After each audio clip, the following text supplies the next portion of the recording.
हैदराबाद के घर में आपके कुछ था? हैदराबाद में ये था कि जब हम वहाँ पे शिफ्ट हुए थे तो हमें पहले इतना नहीं पता था। वहाँ पे एक जो है ना सेन के पास जाते ही साथ ही गली आती थी, स्टोर रूम हमने उसको बना दिया था। उधर से ना रात को आवाजें आती थी।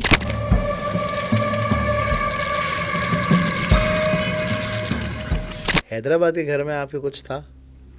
मैं सुना है हैदराबाद में ऐसे मामला बहुत होते हैं। बहुत होते हैं, यस।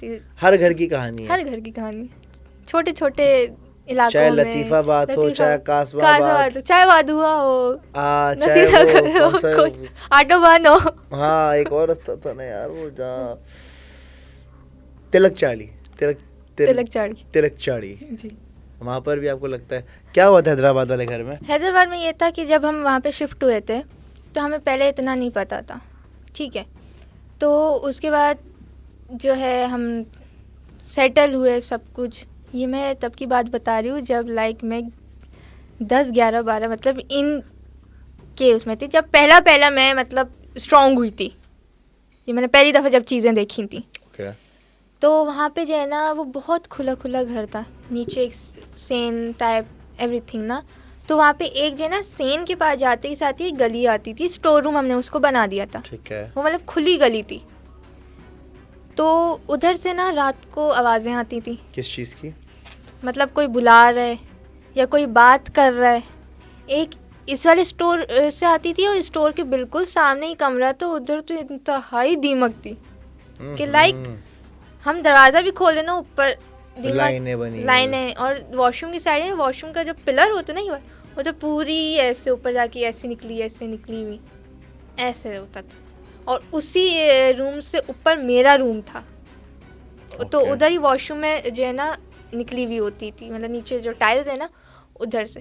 तो फिर जो है मेरे बाबा हैं, उनको पत्नी दीमा का कुछ पता होता था, मुझे तो उस टाइम नहीं पता था। तो वो लाइटर से उसको थोड़ा वो जला देते थे ताकि कुछ निकले नहीं, वो बंद हो जाए। सही।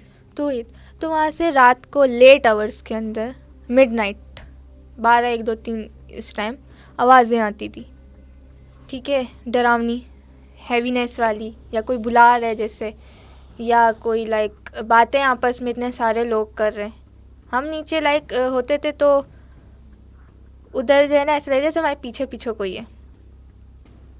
अगर हम सारे लोग बैठे हुए भी हैं ना, कोई एक बंदा उठ के गए तो ऐसा लगे कि कोई पीछे है।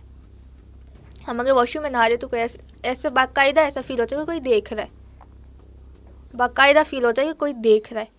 तो जैसे जल्दी ना आके फेस वॉश करके आंखें तो ऐसे घुमाओ तो कोई नहीं होता है, लेकिन जब फेस वॉश करो आंखें बंद हो तो ऐसे फील होता है कि एक तो नॉर्मल फील होती है कि भाई कोई है, चलो कोई बात नहीं, कोई है, चलो कोई बात नहीं।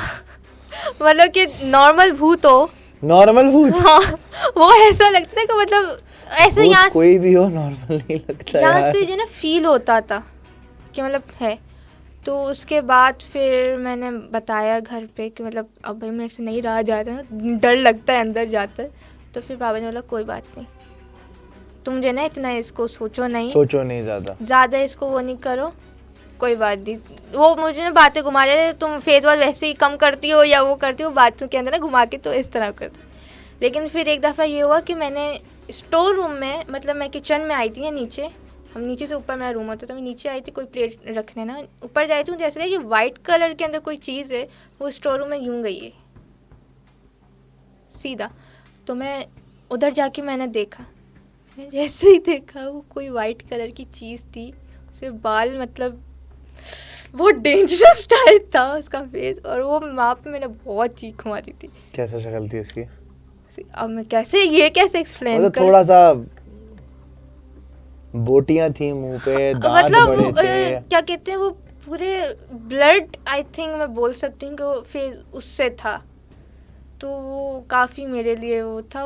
उसके बाद जो है ना मैं फिर उस एरिया में नहीं गई थी जब तक मैंने वो नहीं ठान नहीं ली थी कि भाई मैंने वाकई देखा है कुछ। या उसके बाद फिर हम नीचे मामू वालों की दावत की थी हमने, ठीक है। तो बाबा ने फिश फ्राई करते, मेरे बाबा बहुत अच्छे, क्या बात है, ज़बरदस्त। तो वो कर रहे थे, रात के 3 बज रहे थे।